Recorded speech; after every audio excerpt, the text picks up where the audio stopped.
صالحا من ذکر او انثى وهو مؤمن فلنحيينه حیاتا طیبہ. کتنی الگ بات قرآن کر رہا ہے کہ ساری دنیا دوڑ رہی ہے کہ پیسہ آئے گا تو ہماری لائف بڑی اچھی ہو جائے گی، خوبصورت ہو جائے گی. لیکن میں تو کوئی 100 کے قریب ملک پھرا ہوں، میں نے تو لائف اٹ سیلف کو بہت دکھی دیکھا ہے. چیزیں، پیسہ، ذاتی جہاز، ذاتی کروز، سب کچھ دیکھا، لیکن زندگی اٹ سیلف کو بہت دکھی دیکھا ہے. یہ قرآن کہہ رہا ہے کہ تم میں جو اللہ اس کے رسول کی مان کر اچھے عمل کرے گا اور وہ ایمان والا ہوگا تو اس کا رب ان کو انتہائی خوبصورت، پاکیزہ اور خوشبودار زندگی عطا فرمائے گا. طیبہ کے یہ کئی مطلب ہیں، لیکن خوبصورت، طیبہ، خوبصورت، پاکیزہ، طیبہ، خوشبودار، طیبہ، ایسی زندگی اللہ عطا فرمائے گا. پیسہ ہے تو بھی ہوگی اور پیسہ نہیں ہے تو بھی ہوگی. اور پچھلے 2.5-3 سال سے ہمارے ملک کے حالات انتہائی تباہی کے ہیں، دکھ کے ہیں. تو اس میں ہم ایک دوسرے کو الزام دے رہے ہیں، اس کا قصور ہے، اس کا قصور ہے. لیکن جب میں قرآن دیکھتا ہوں تو وہ کہتا ہے کہ تم سب کا قصور ہے. ما اصابکم من مصیبت فبما کسبت ایدیکم ویعفو عن کثیر. جو تم پر مشکلیں آ رہی ہیں اس کی ذمہ دار تم سب ہو، تم سب ہو. کوئی ایک طبقہ اس کا ذمہ دار نہیں ہے. ریڈی والے سے لے کر بادشاہ تک کو اللہ تعالیٰ کہہ رہا ہے، اور جھاڑو دینے والی سے لے کر شہزادی کو اللہ تعالیٰ کہہ رہا ہے کہ تم سب کی وجہ سے اللہ کی طرف سے تم پر حالات آ رہے ہیں، اور ابھی تمہیں بہت سارے تمہاری خطائیں معاف کر دیتا ہوں. تو ہم سب کو اگر اپنے ملک کو سنوارنا ہے اور آخرت کو سنوارنا ہے تو ہم اپنی ذات سے شروع کریں کہ میں اپنے اندر سے برائی ختم کروں، جھوٹ کو، بدماشی کو، ظلم کو، نافرمانی کو.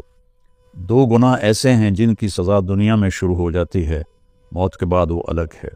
ایک ماں باپ کو دکھ دینا، ان کی نافرمانی کرنا اس درجے کی کہ وہ دکھی ہو جائیں، اور ایک ظلم کرنا. یہ 2 چیزیں اللہ تعالیٰ یہیں سے شروع کر دیتا ہے حساب کتاب.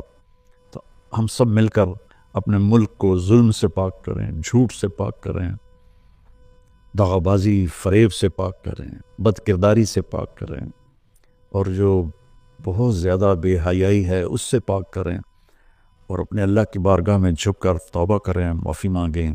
گھر ٹوٹ رہے ہیں، طلاقیں ہو رہی ہیں، طلاقوں کی ریشو بہت بڑھ گئی ہے کہ زندگی گزارنے کا پتہ ہی کوئی نہیں ہے.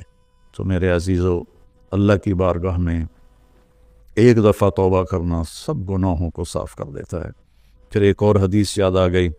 ایک دفعہ جبریل ہمارے نبی کی خدمت میں حاضر ہوئے کہ یا رسول اللہ، ہم آپ کی امت کے لوگوں کے، مرد عورتوں کے عمل لکھتے ہیں، آنسو نہیں لکھتے.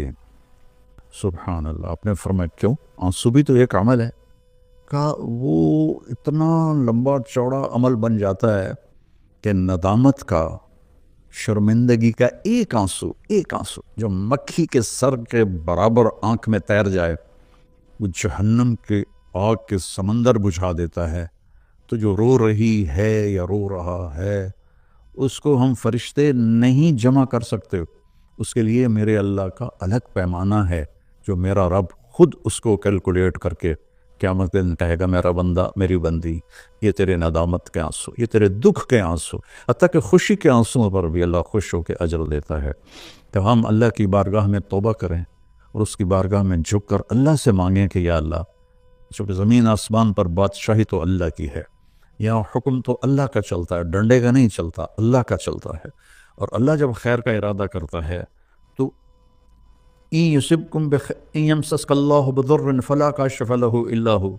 میں اگر تم پاکستان والوں کو مصیبت میں ڈال دوں یا پوری دنیا کو، تو کوئی ہے کہ اس سے کوئی ہٹا کے دکھا دے. وَإِن يُصِبْكَ بِخَيْرٍ. اور اگر میں عرشوں سے فیصلہ کر دوں کہ ہاں بھائی پاکستان کو مثالی ملک بنا دو، دنیا کو مثالی دنیا بنا دو، فَلَا رَادَّ لِفَضْلِهِ. تو پھر دنیا کی کوئی طاقت، کوئی اسکیم نہیں ہے کہ جو میرے فضل کو روک سکے. تو میرے عزیزو، ایک دفعہ زندگی ملی ہے کبھی، تو ہم اپنے اللہ کو راضی کر لیں.